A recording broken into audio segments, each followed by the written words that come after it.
I am the Red Cyclone! Ah!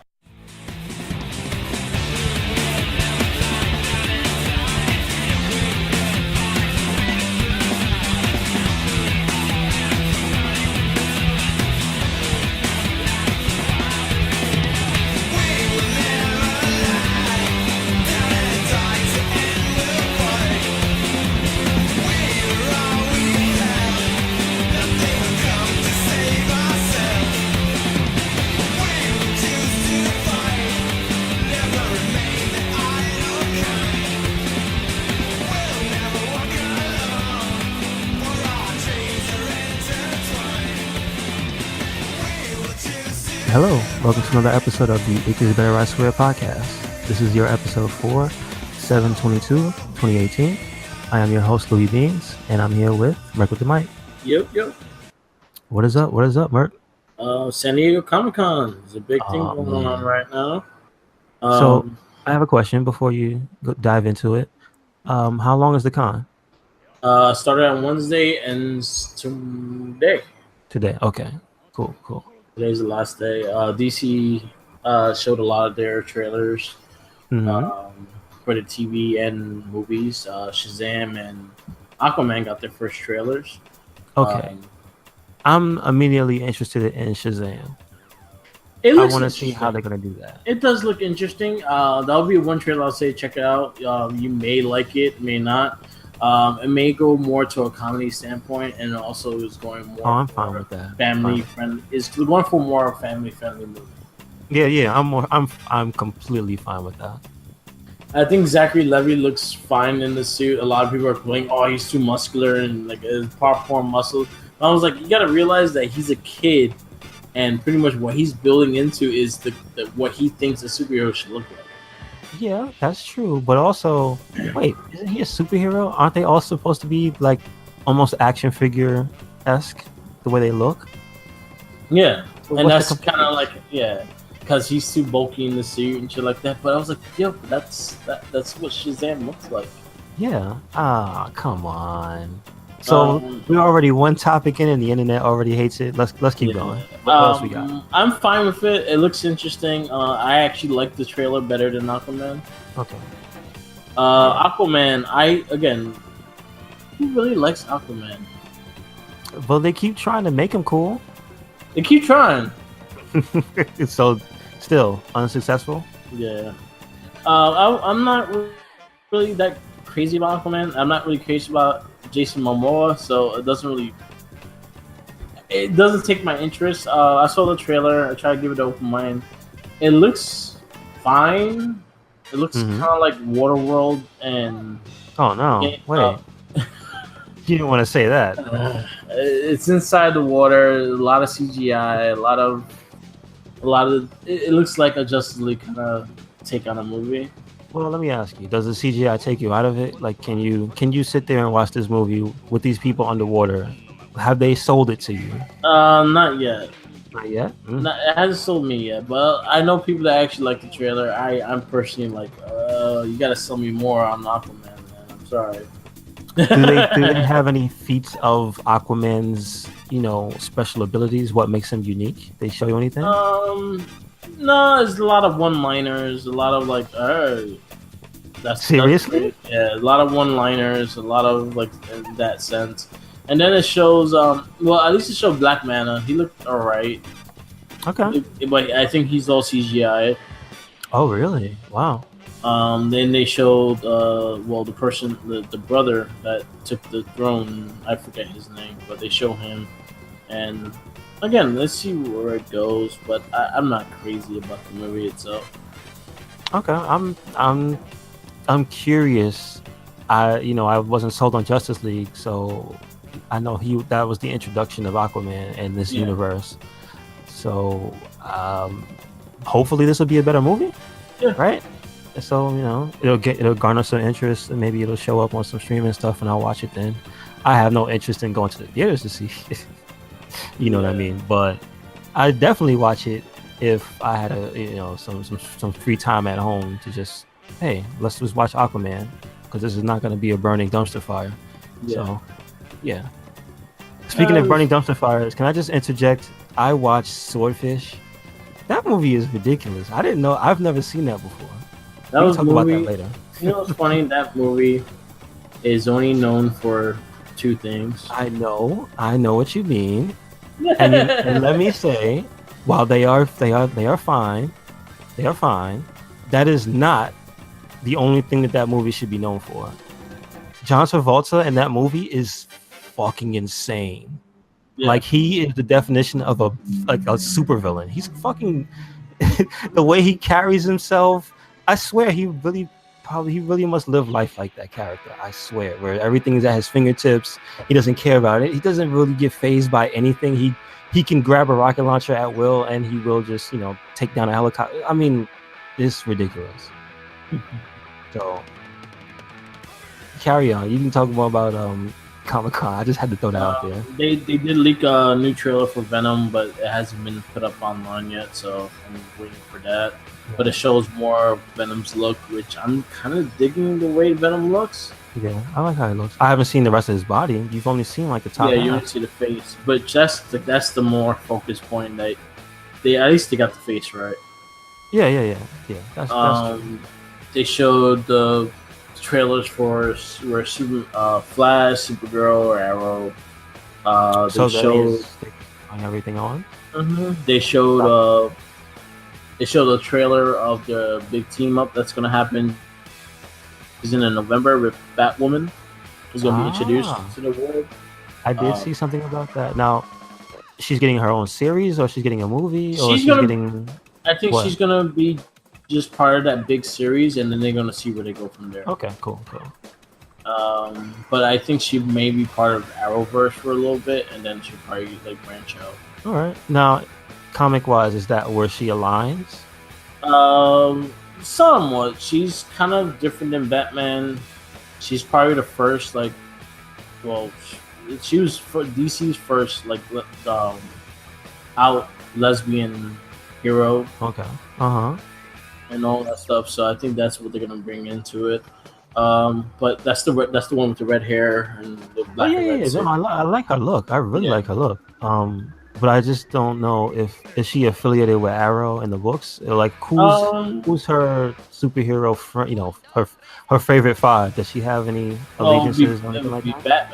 Batman, more Nightwing than Batman, but yeah, she has more of the Bat family kind of thing. But she has teamed up with Arrow and stuff here and there. All right, so it's not out of sorts to see her.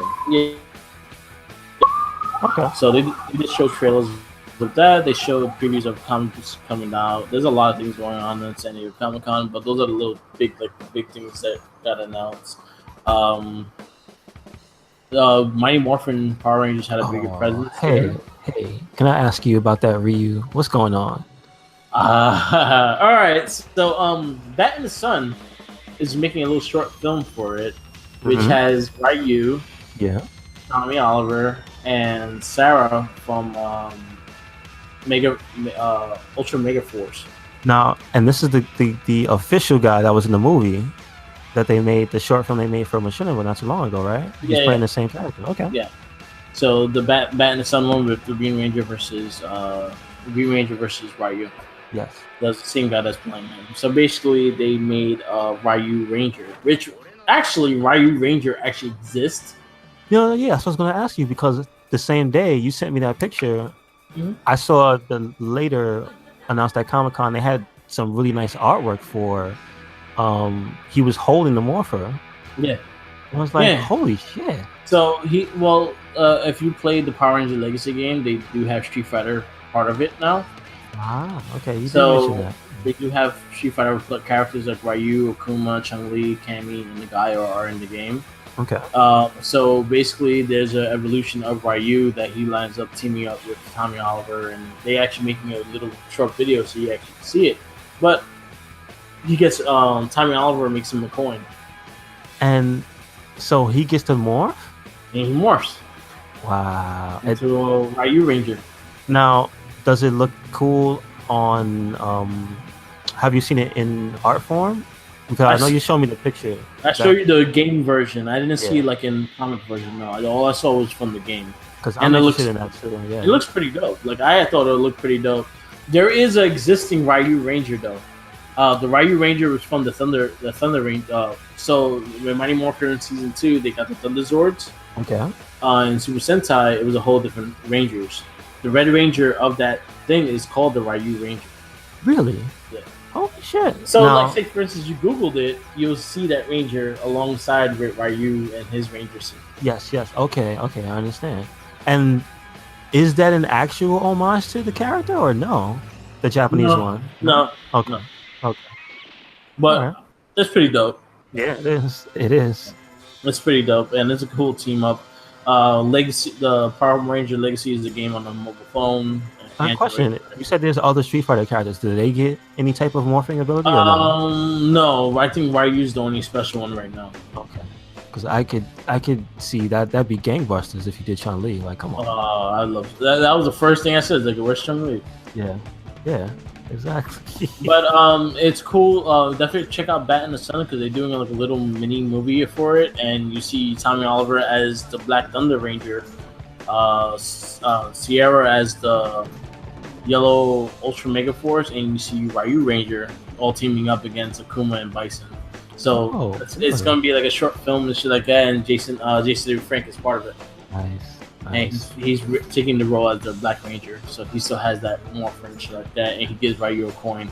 I thought it was fucking epic because when you see things like that and they actually like yeah, that's awesome. Yeah, that's amazing.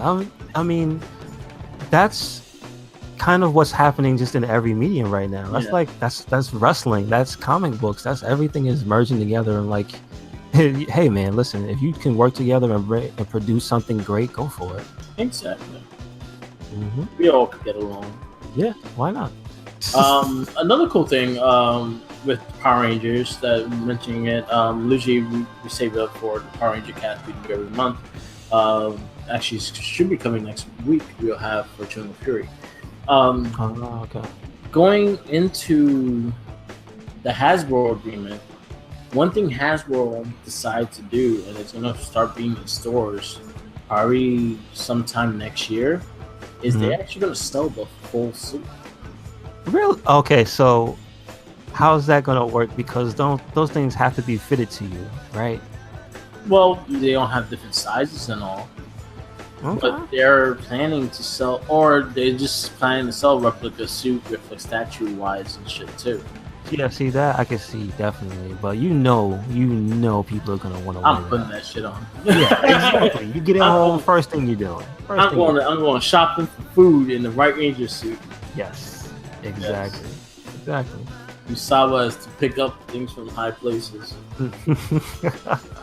But they're planning on selling the suits, and the first one that's going to be released to sold is the White Rangers. And did they say how much? I think it's going to be up there. It'll probably be like $500-$600. See, that's not as much as I would think, though. Yeah, but if you actually go to like the dudes that commission to make suits, it's usually around that price. Okay, so but they're not gonna use the people who make the original suits to do these. Well, they probably have someone to do them or something like that, but it's going to be on the Hasbro name. So, because I imagine it's definitely going to be limited run. I understand that. Yeah, but like, yeah, I mean, they're going to be authentic, right? Yeah. So I imagine that's quality right there. You don't think they're going to be like $1,000 a piece or something like that? I could see about $500-$600. All right. Okay. I'm just saying that's amazing. Yeah. And you get a helmet too? Yeah. There's the helmet, the shield. Dude, you're killing me. I don't think Saba comes with it, but the rest of the suit is real. Oh, you're killing me. It comes with the helmet. Yeah. Shit. That's amazing. All right. I'm gonna keep my eye on that. Yeah, so they're gonna start selling them. Hasbro had like a big thing, which was funny because someone sent me a meme of it. Is the fact that Hasbro was right across the street, across from Bandai. Oh, that's great. That's great. But they have a picture of like a ranger just power walking across the street. I don't know. But I also saw the meme, and you see like a little sad face with Bandai. Oh really? Oh no! Don't be sad. Yeah, it lives on. Yep. But yeah, it's actually really cool to see actually what Hasbro's doing. They look like they're actually really trying their best to make something of it. So I think it's gonna be fun.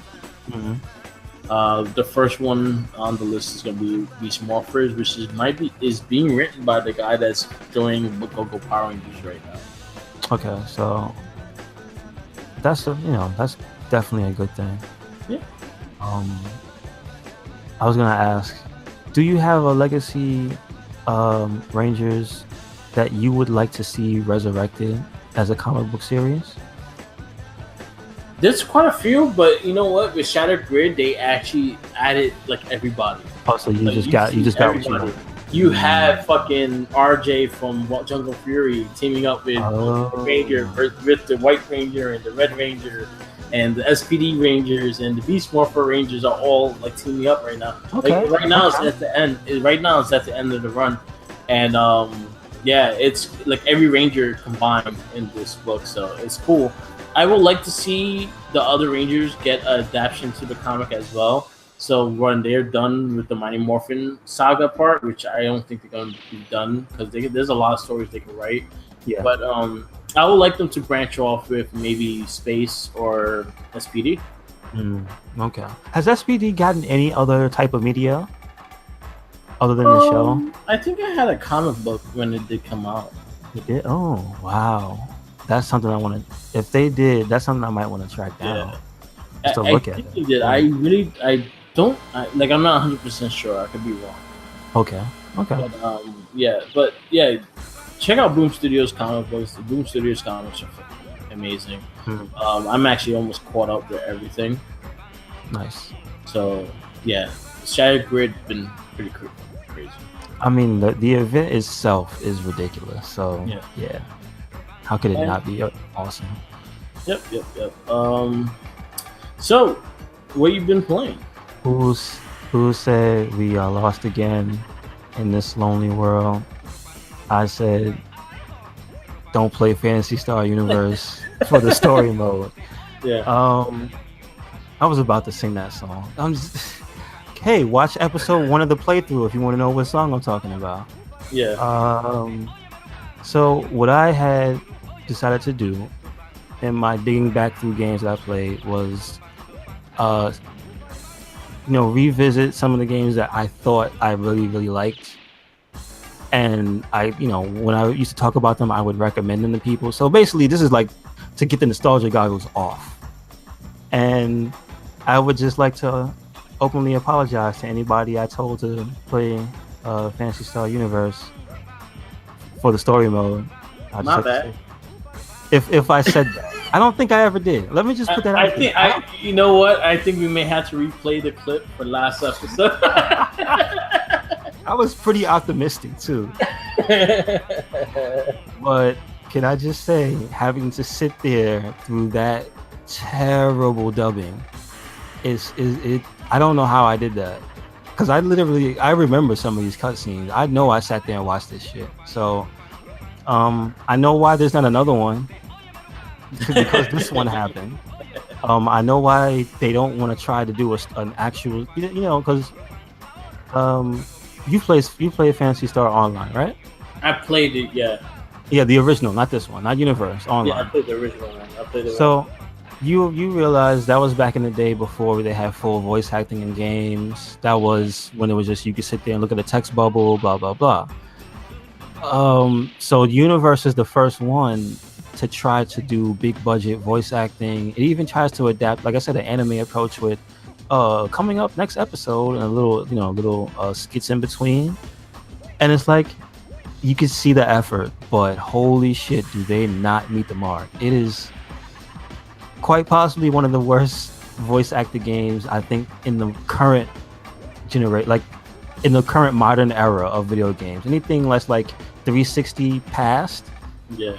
Because PS2 era and back is like, okay, that was an era where you can still excuse some of the stuff that was going on back then, like the edges if you look at some of the stuff, because I'm also going back and I'm uploading stuff from PS2 right now, and again, doing it directly and not using anything to smooth it out, you see all the rough edges and you realize, yeah, we used to just put up with this.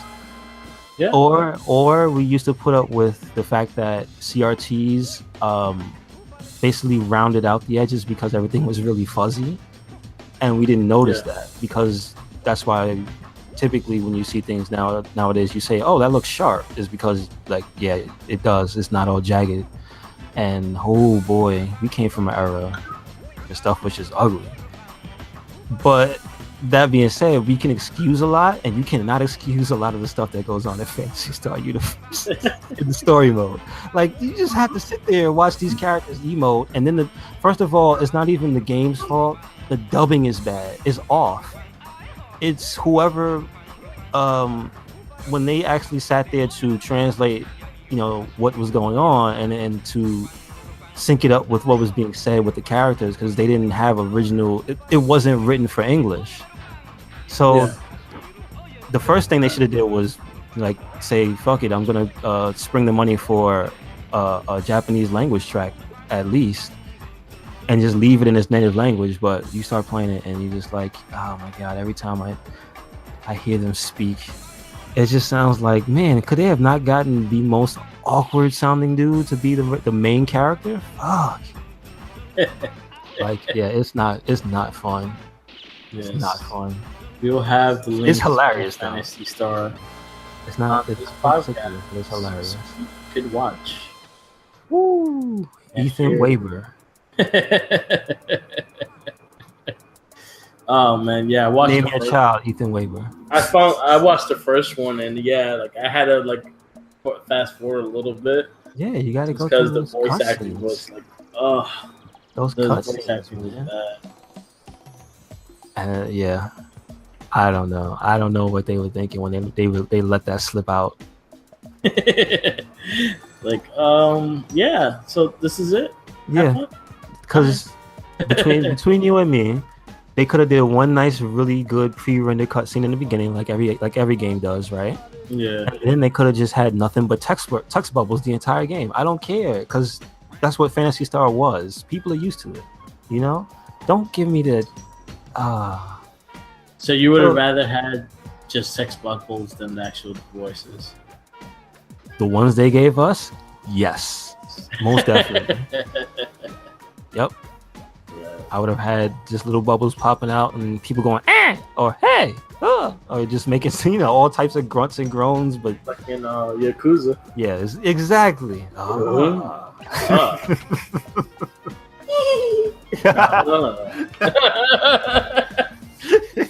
That's pretty much Yakuza.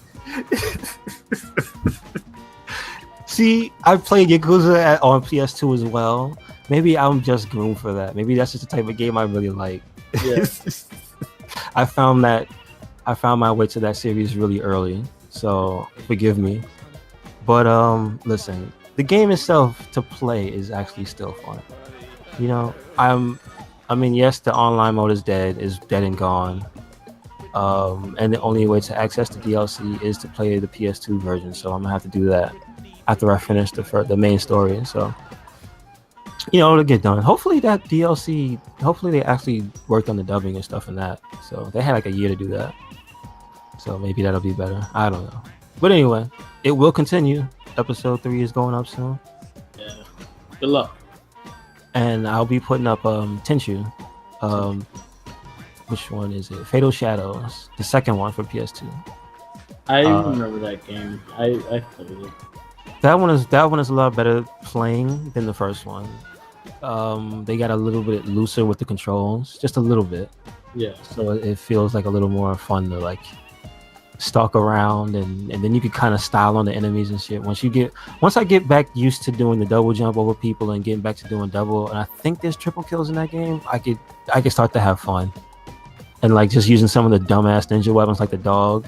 Yeah. Like you throw a bone and a little ninja dog pops out, or they have a giant cannon. Like there's all types of it's like Yakuza. Everything comes back to that. Yeah. Japan just likes to put crazy shit in your pocket, is what I seem to understand. Where'd I get this cannon from? It came from a pirate ship, but it fits neatly into my pants pocket. Hey, whatever. So yeah, that's gonna go down. And But do you want to get into anything else? Because I kind of want to talk about Swordfish. Swordfish. All right. Well, I'm doing the Yakuza Zero. Oh yeah. Going through it. Almost done. Like that whole high speed chase and the going in the building and like chasing the dude in the middle of the fighting. Those two were like the best parts of this game. I'm enjoying the hell out of it. I'm looking forward to playing Kiwami 1, but I'm almost done. Like I'm getting close to the end. Do you have a favorite badass boss fight? I think the car chase was probably one of my favorite highlights right now.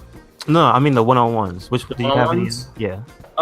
Just because I want to kill the guy is the dude that looks like Tom Jones. The little guy? Nah, he's the mullet with the tattoos on his arm. You break his hand, so he's wearing like knuckles and shit. Oh yes, I know who you're talking about. Yeah, I just like fucking him up.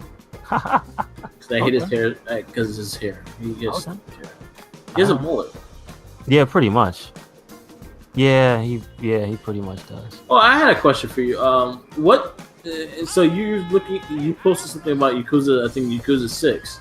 Mm-hmm. So what year that takes place in? Yakuza 6 is 2016. It is 2016. Mm-hmm. So it's current. Yeah, it is recent. Okay. It actually came out, I think, in Japan that year. That's probably why they based it in that year. Okay, because this one is supposed to be 80s. Yeah, that one's in the 80s. The first game took place, I think, in like the 90s or 2000. I think it was. Okay. So Yakuza, it's like that's the origin story, basically. You know. Okay. So it goes to 80s. And I think you go to jail at the end of that. Yeah. Like I think that's pretty much what happens to Kiryu at the end of every game. Okay. Yeah, he goes to jail, so he loses time. Okay. So we'll see. Right. But you enjoying it though? Yeah, I'm actually really enjoying it. I'm having a lot of good fun with the game.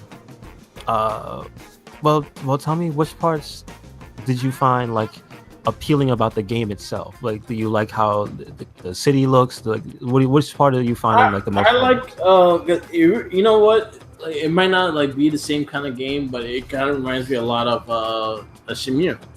Okay. Going through the city, like you playing. I personally love the arcade games. Like I actually find myself just playing the arcade games a lot. Like okay, so which one? Oh yeah, okay, yeah. Outrun's in it. It's they're all period appropriate too. Yeah, Outrun. I remember playing that space. I forgot what it's called. Space Harrier. Yeah, Space little guy. Yeah, I remember playing that on actually Genesis. So I'm actually really good at that game. I actually remember how to play it. I remember all the little tricks and shit. So I was able to get like the highest score on the freaking the goal and shit. Nice. But yeah, like I got really close to finishing the whole race of Outrun, but I'm not quite there yet. Okay. Yeah, the freaking timing always screws me up. Yeah, that's the other thing. Yeah, But, Outrun is hard, dude. I didn't remember it being that hard, but it is. But it's good. Like those little things are pretty cool. Like seeing the Sega arcades and stuff is really cool. Speaking of, have you ever seen that in when it was out in America? The sit down, hang on. That was the actual motorcycle. Yes, the pizzeria where I grew up when I was little, we lived in Brooklyn. The pizzeria right next to the house that we lived in had the hang on motorcycle arcade. So I used to always go there and play it. So here's a funny thing that I guess has to do with maybe a reason why I identify with Kiryu so much. See, when I was younger, my father took me to this place where they used to race the cars. Now, in Yakuza, you see Kiryu, like, he falls in love with that car racing thing. Yeah. And, like, it becomes a main mini game in, like, 3 of the games. Like, it wasn't it before, but I guess people liked it so much. Yeah. So, that place also had the full Sega arcade machine. So, one side, it had Hang On, or I think it was Super Hang On. That was a sit down. And on the other side, it had the Afterburner. So I don't know if you remember, the old Afterburner was like, it was kind of shaped like a jet. Yeah.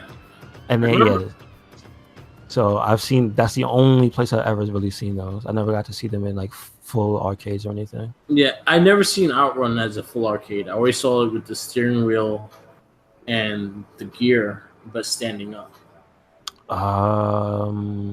Let's see. No, I've seen a sit down. I've seen a sit down outrun. I have seen a sit down outrun. And then the hang on, I actually seen the both. I seen the actual motorcycle and then the handlebar. Mm-hmm. Yeah. Okay. Cool. So at least we know it's period appropriate. Yes.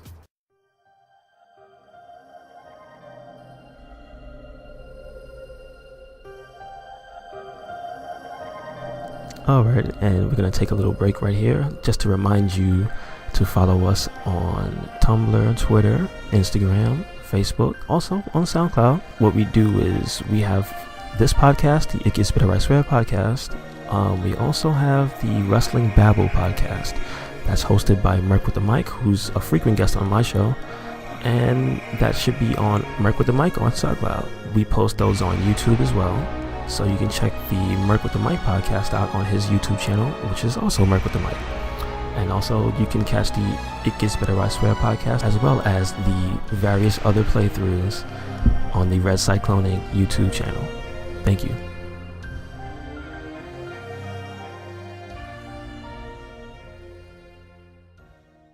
So, Swordfish. So, oh my God. 2001, I think. Yeah. What a weird year that was. I think back and I'm like, maybe NSYNC was the most popular band around that time. There's a chance. So that movie stars Hugh Jackman, a nice young strapping Hugh Jackman, before we would later know him as Logan. Mm-hmm. But his character is just like a generic hacker type, bachelor type dude living by himself, kind of savage, he kind of lives in a trailer, I think. I think it's a trailer. And then basically the movie starts off with explaining to you about John Travolta's character. Yeah. Where it's like he's a man that can accumulate anything he needs. He has a means to get it. So you're introduced to him early. You're introduced to Halle Berry's character very early, and she's like his recruiter, I guess. Yeah. Because you find out pretty early in the movie that he's not the first hacker that Travolta has recruited, and I guess what Travolta does, is he's doing some dirty work for the government, because you find out he's working with a senator that doesn't want him found, and then later on that eventually leads to a confrontation where the senator tries to kill him because the mission is about to be aborted, and Travolta says no, and it's like, you're not supposed to tell him no, and it's insane because, well, let me just put that through line to its end for you. So Hugh Jackman's character is supposed to steal money from the government, a large sum of money, right? An insanely large sum of money. And then he'll be paid this money, and he has a story where he's trying to get his daughter back. And then you find out that his ex-wife now is married to his world's Larry Flint, which is just another weird little side thing. So the wife is super well off, but she's kind of, the typical, well, as they would back then, the typical, she's probably always drunk and on pills. And just looks miserable, even though she's got all that money. I don't know. That's just the way they would put people, I guess, to show that she's not right or whatever. But the daughter is always, I guess, being left behind, and so the father knows that because he goes to pick her up from school because she was waiting for mom to pick her up, and mom wasn't showing up. And the teacher came, and it seemed like it was a thing. So basically, they give you that impression. And Hugh Jackman comes, the daughter loves, oh, daddy, blah, blah, blah. You're not supposed to be here because I guess they have a restraining order against him. Yeah. So that's another little through line. And then long story short, Hugh Jackman's motivation in this movie is his daughter. So remember that. Travolta's motivation in this movie is that he's this type of this type of government boogeyman. For most of the movie, you don't know what he is. Yeah. Or why he has so much money or so much influence or whatever, or these people around him. But apparently he's some type of boogeyman for the government. He says he does these things that, no one wants to, or no one could, or blah blah blah, because to protect the peace or whatever like that. So he's, basically Black Ops. Yeah. He does his shit nobody else can. But what ends up having that confrontation between him and the senator is just he won't abort the mission, and the mission needs to be aborted after they narrowly fail. They narrowly fail the plot to take all the money. They barely do it, but the one thing that fails is that they get caught. Like, somebody notices that it happened. Not that they didn't get the money, that they were supposed to do it undetected, and they were detected. So that leads to a thing. And I know this sounds very by the book, by the numbers, but I'm about to get to what makes this movie so insane. Is this that? So none of the action in this movie is normal. Every fight scene, every gun battle is fucking ridiculous. Like, when the senator tries to kill Travolta, he sends like a military after him, like a small militia to kill him. And Travolta, he doesn't like back down. They're in like some type of, I think it was like the one of the BMWs that was really popular back in the day, that I think that James Bond drove in. So he gets out of the car and pulls out an M60. Now, I don't know if a lot of people know what an M60 is. It's the gun of Rambo. It's the giant clip. And so basically there's a gun battle with Hugh Jackman at the wheel, not knowing how to drive a sports car, having to learn on the fly, while John Travolta his character hovers in the sunroof, firing an M60 at like an entire militia. The movie basically is Saints Row. Really. It's like, if you were to think that John Travolta's character was Johnny Gat, that's essentially what he is. He's just Johnny Gat, but not as crass. He has lots more class, basically. He'll do extreme shit like jump out of a plane and parachute a safe through a building or some crazy shit like that. But like, he's not just gonna stoop to fart jokes and dick jokes and stuff. It's a weird dynamic, and all the while Hugh Jackman's character is kind of just lost. Yeah, like they don't ever not play it straight with him. So what you expect in movies is for an action scene to happen and people to be like, okay, this happened. Hugh Jackman never recovers from any of that shit. That's like the funnier part of the movie, is number one, seeing how crazy Travolta can get, and two, watching Hugh Jackman just be like, what the fuck is actually happening? And I forgot to mention, it starts with a flashback to the bank robbery. And the bank robbery was them getting the money. And that's because somebody grabbed the hostage and the hostage blew up, that sent everything into this fucking tizzy. And also, the way the hostages blow up, it's fucking ridiculous. He strapped like 20 bars of C4 and then loaded them up with ball bearings. So when they blew up, they were the world's largest claymore, is what he said. No shit. And when it happens, you actually get to see it happen. Like, the chick blows up and the cop blows up who tried to grab her, and it's just like, it rocks the entire street. Like, they never not play ridiculous. Like, you could do it where, just that car flipped over and there was fire and people jumped down. No, all the windows blew out. There were shrapnel everywhere. They destroyed so much shit in this movie. Like, they must have had an insane budget. So kudos to big budget. They paid $60 million to Halle Berry to show her tits. You know what? I'm thinking back to it now. It was worth it. Not for her, not for that. Yeah. If it meant to get this movie made, she was good in this movie. Like, for her part, she was actually good in the movie. Like, she's kind of like the Harley Quinn to his Joker. Yeah. But like, the twist is again, she tells you early in the movie she's not what she seems, and then by the end of the movie you're like, what the fuck is she? Yeah.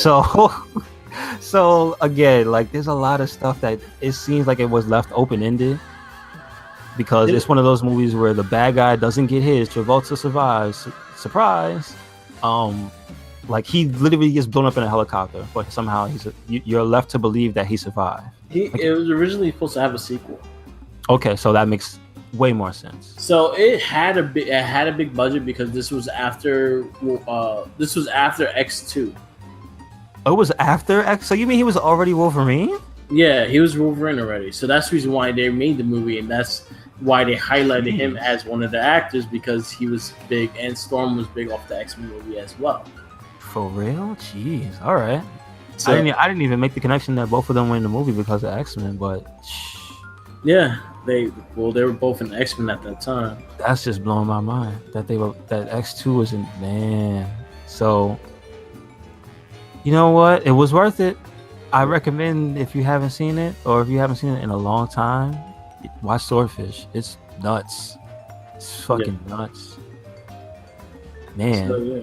It was an entertaining movie. I actually enjoyed it. But it came out after X-Men. So X-Men fans. I think X-Men 2. Well, X-Men 1 was 2000, I think. Okay. So that's So I think it was after timeline? X-Men 1. That's So- the timeline that makes sense. Okay. So Hugh Jackman was kind of popular after X-Men 1. Ah, got you. Yeah, it was after X-Men 1, which was 2000. All right. So now it's all starting to come together. Yeah. But it's still. Is it directed by John Woo? Because if it's not, it almost seems like it was. It almost. You don't get the gunplay like that, but like just the way that the action scenes are just over the top, dude. They're fucking ridiculous. Who directed it? Let's see who directed it. Like people get murked. I forgot Don Cheadle's in it too. Yeah, Don Cheadle's I don't know if he's an investigator or he's just a cop. Yeah. That's like trying to get Hugh Jackman to bargain with him eventually. But yeah, and then they have a cool moment where they fall off a cliff. Yeah. Well, listen, they don't fall off a cliff. Hugh Jackman jumps off a cliff. Don Cheadle decides, well, I'm gonna be super cop and fall after him, and then he chastises him at the bottom when they catch him, and he goes, "You almost got me killed." It's just one of those moments where it's like, that shit was hilarious in the moment. Like you had to see it. It almost felt like a Don Cheadle breaking character, and like just a pissed off black dude, just like, man, you almost got my ass killed. So again, that shit just it just all comes together. Yeah, everybody in that movie just plays their part really well. So the director was Dominic Sena. What's he famous for? One of his most famous movies, I say one of his most popular movies would be Gone in 60 Seconds. Oh, well then I guess that makes even more sense. And then he's also known for directing a lot of Janet Jackson videos. Really?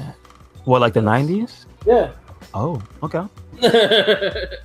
He directed Rhythm Nation.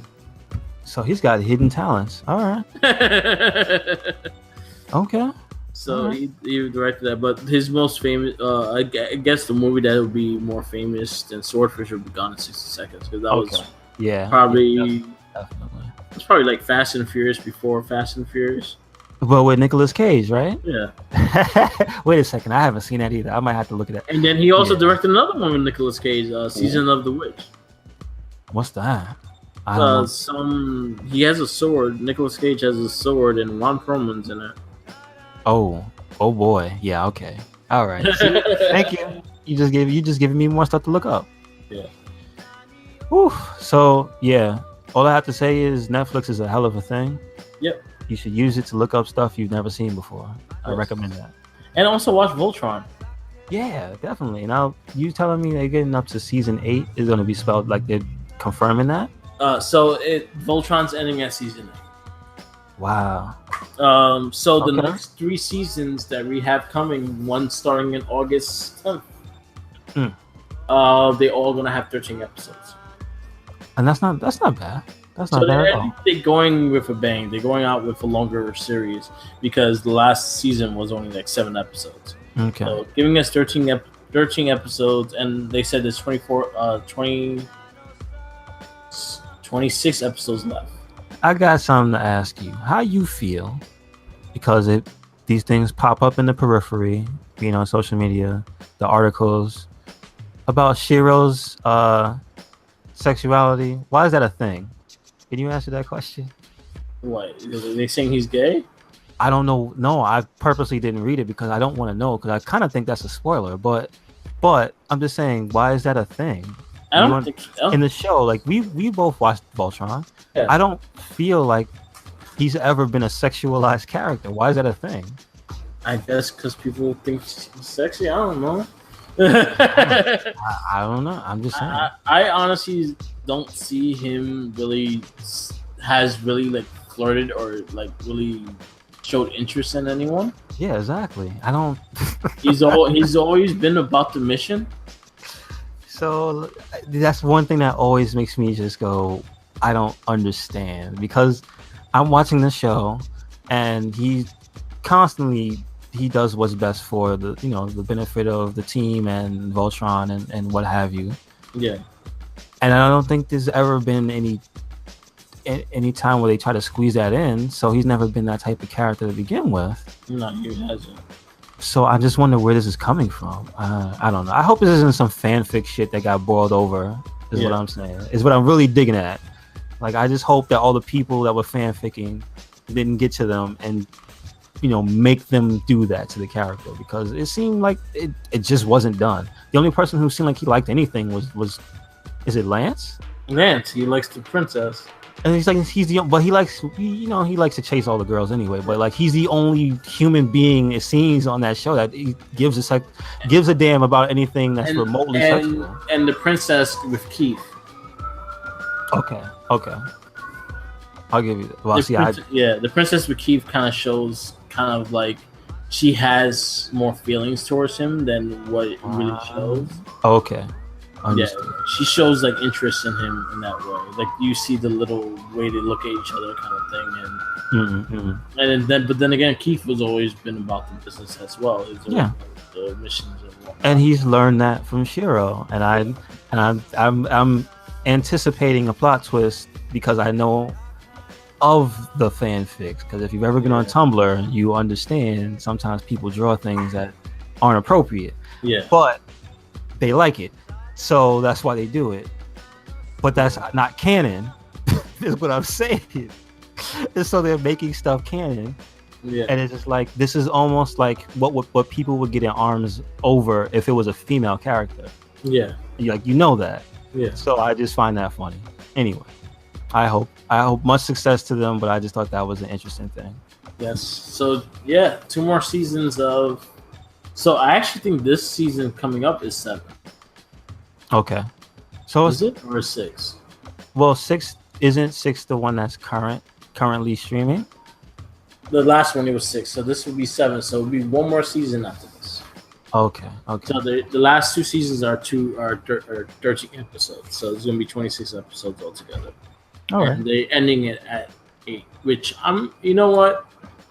We had a really good run. Yeah, it's been really fantastic. I've been loving the show ever since beginning. So 8 seasons, really strong story, really good plot. I can't complain. Who would have thought? Voltron. Yeah. Last 8 seasons. Come on. Most cartoons don't even get a second season. Yeah, that's also true. So it lasted longer than most people would have thought. It was a lot better than most people thought. Mm-hmm. And I know the same artists, the same people that do the art for Voltron is doing another show on Netflix. Oh, okay. Coming. Nice. And they're also working on She-Ra. Oh, wow. So, wow. They're busy. So, I understand. Season 8, all I ask, let it go with a bang. Like, throw everything in there. Throw every freaking thing in this last 26 episodes. Where's Finn? Yeah. Just bring back the character and kill him in the last episode. Just put a gun to his head. That's how it ends. He speaks with that terrible accent. Just. I really would like to see the car. Like, I've been saying this before. Like, I would like to see Earth making a version of Voltron with the cars and shit, and they fight and shit. Ah, okay. Cool. So watch Voltron. August 10th, new season. Do it. Yeah. Do it now. Yes, watch all of it. It's really good. And I've been watching Power Rangers Jungle Fury for the cast and stuff like that. And surprisingly, this is another season that I underestimated, and I forgot that it was actually a really good season. True story. True story. So I'm excited. We'll be doing our cast next Friday for it. Oh, okay. Be prepared. Nice. What you else? got else on coming on? You got anything on Twitch or YouTube? So YouTube, I've been working on videos for with the SNES and the NES Classics, so that should be up probably sometime this week. I'm just editing them and trying to cut them down a little bit. Other than that, I got videos coming up for the YouTube channel, and then Twitch. I will probably run Twitch with Kiwami 1. Oh, nice. So I'll probably run Kiwami 1, and then I'll probably do the SNES and stuff like that through Twitch as well. So stay tuned for that. Follow my Twitch and look at the mic on Twitch.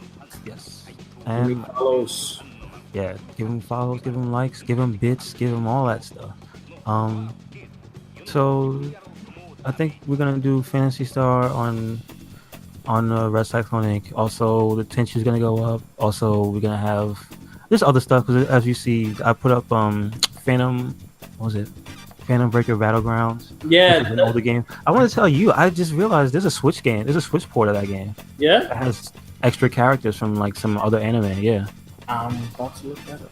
It came out in 2017, and it was like $10 What is it when called? it came out. Phantom. What? Phantom Breaker Battlegrounds, and it has I think Overdrive. Yeah, I'll definitely look it up because if it's only $10, I'll buy it.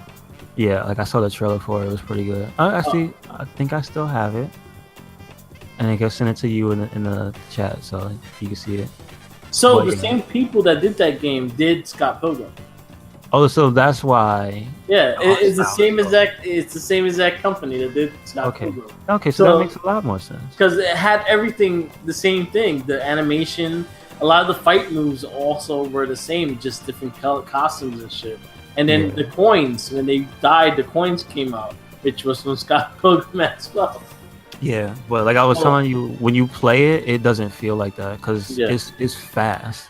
Yeah, Like it's like I was. If I can compare that game to anything, it's like Guilty Gear. okay. Like it feels like Guilty Gear. Yeah, We're it's- supposed to string together like your Gatling combo, and then you break off into your special, and then you break off into like an EX move, and Yeah. then you cancel that into some other. Like it gets complicated. yeah, definitely check it out. You can watch me not do any of that. Yes, The character's too low level, so I can't do all that stuff. So I'll You can- definitely check it out. yeah. If it's $10, I'll definitely check it out. Mm-hmm. Yeah, I'm always looking for stuff on the Switch. I'm playing Crash Bandicoot. Oh, one no. now, Yeah. and I really hate that game. It's hard as shit. Yep. It really is hard. I don't remember it being this hard. I remember finishing the game, so I was like, Oh, I remember going back when it was a greatest hits like CD on PlayStation 1, and I was like, I never played this when it came out. Let's see how good this game is. And I remember just sitting there like, damn, why is this game so hard? Like part 2 was tough, but I beat it. Like part 1 was damn. So yeah, I know. And that's about it. I guess I want to shut it down for this week. all right. Got nothing else, right? Nope. All right, so you can catch us, the RedCycloneInc, on YouTube, at RedCycloneInc, and Merc with the Mic. Catch us on social media, Facebook, RedCycloneInc, Twitter, Instagram, Tumblr, also RedCycloneInc, spelled exactly the same. We also have a WordPress blog, and that's also RedCycloneInc. No confusion, no excuses. Do it. Yeah. And don't forget sandwiches. Yes, Who eats those sandwiches? I'm about to Oh shit! about to make me a sandwich. Don't tell them you eating a sandwich. Gonna knock Show my up at door. your house. He would too. What kind of sandwich you got? Yeah, he'll come if it has something with chicken. He'll come. Oh yeah. I don't know. I might too. I'm talking about chicken sandwich. All right, let's end this podcast. Yes. Peace All out. right, y'all. Peace.